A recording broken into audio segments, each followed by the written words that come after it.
Hey everybody, Brian here with So Wizard, and welcome back. Tonight we're locking in something I've been saving for a rainy day. We just got that long-shelved Toxic Avenger remake, and honestly, it didn't really do it for me. The only reason I even saw it was the marketing. Cineverse, the distributor, has donated $5 million of their own marketing budget into wiping out medical debt for families unable to pay it, with a promise to keep going for every million the movie earns. And that's the kind of move that Troma would have loved back in the 80s. But while seeing it, it got me thinking about a movie that's been sitting here staring me in the face, waiting for this episode. And it's arguably the most important movie that led me to here, this channel, So Wizard. One that bombed harder than just about anything in the early 2000s, I'm clearly talking about Grindhouse. 2007, Robert Rodriguez and Quentin Tarantino's double feature, a love letter to exploitation and B-movies, reminding us what cinema can really be when you don't play by the rules. Now let's get it right out in the open. Grindhouse tanked. People didn't get it. Theaters split the movies up, audience walked out. I saw it twice opening day. The first time was a matinee, the second was at night, and 9 times out of 10, someone would leave after Planet Terror thinking that was the end of the movie. The marketing had people scratching their head. For those of us who did get it, that night in the theater was probably an initiation, like Alec Guinness once said. You've taken your first steps into a larger world. And now we're gonna break that down. First up, Robert Rodriguez kicks things off with Planet Terror. And from the first frame, it is clearly a love letter to sticky floors, midnight screenings, and reels that might snap at any second. Rose McGowan stars as Cherry Darling, a go-go dancer who loses her leg and comes back with an M4 strapped to it. Freddie Rodriguez mowing down zombies like he's auditioning for Desperado 2. Every frame is dripping with sweat, grime, and that well-worn 35mm energy.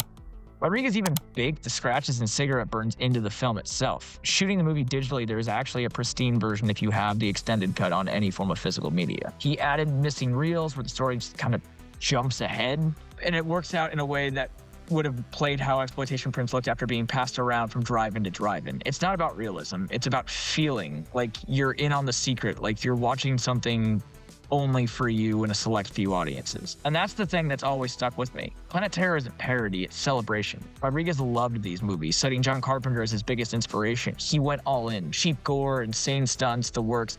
You can tell he was having the time of his life, and that joy bleeds into every shot. Then, once the credits finished rolling on Planet Terror, we got an awesome intermission, and not a lot of people realized this as they walked out of our screening. Rodriguez has his own fake trailer for Machete before Planet Terror starts, but starting things off, you have Rob Zombie's Werewolf Woman of the SS, Edgar Wright's Don't, and Eli Roth's Thanksgiving, which just blew up the box office a couple years ago and is getting a sequel. What started as a joke 2-minute gag between movies actually spawned real films, and that's the power of this kind of experiment. It's not about nostalgia, it's about planting seeds. Then for the back half of this double bill, we have Tarantino coming in with Death Proof, and he does the exact opposite of Rodriguez.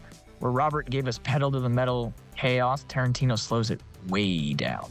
He builds the slasher flick where the killer isn't a guy in a mask. It's Stuntman Mike, played perfectly by Kurt Russell behind the wheel of a near indestructible muscle car. For the first half, it's pure, slow-burning dread. You're stuck in these long, chatty scenes that feel like they're dragging, and then bam, first car crash hits to Dave D, Dozy, Beaky Mitch, and Titch's Hold Tight. And you realize he was winding that rubber band the whole time. And then he flips it again. The second half isn't a horror movie, it's a revenge movie. Zoe Bell, Rosario Dawson, and Tracy Toms, they all turn the table. And that final car chase, Tarantino got his cinematography card for the Union in that day because there's no CGI, no tricks, and he shot it himself. Clearly inspired by Vanishing Point and some of the other car movies of the 70s. Everything about it is real and you can absolutely tell. Tarantino gives you the other side of Grindhouse cinema, where Robert celebrates the cheap thrills, Tarantino shows you the raw power of practical filmmaking, and together they're two halves of the same coin. So why am I telling you to revisit a 3.5-hour double feature that failed at the box office? Because that's what makes it important, the fact that it failed. Can't tell you how many friends I've turned on to this movie and they've ended up loving the experience, but nothing will ever beat seeing it in a theater or a drive-in environment. And if I had the money to do it, I would do it yearly like Quentin does the Whole Bloody Affair at the New Bev.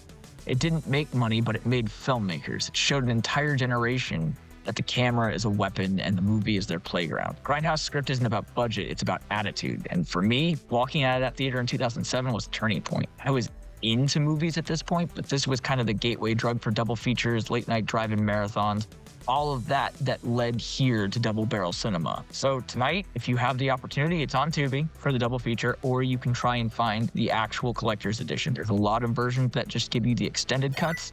There are only few that give you the true experience of a double feature. It's more than a double feature, though. It's a crash course in how to break the rules and still make cinema. Rodriguez and Tarantino, back-to-back, Planet Terror, Death Proof, Grindhouse. Give it a watch, and let me know what you think below.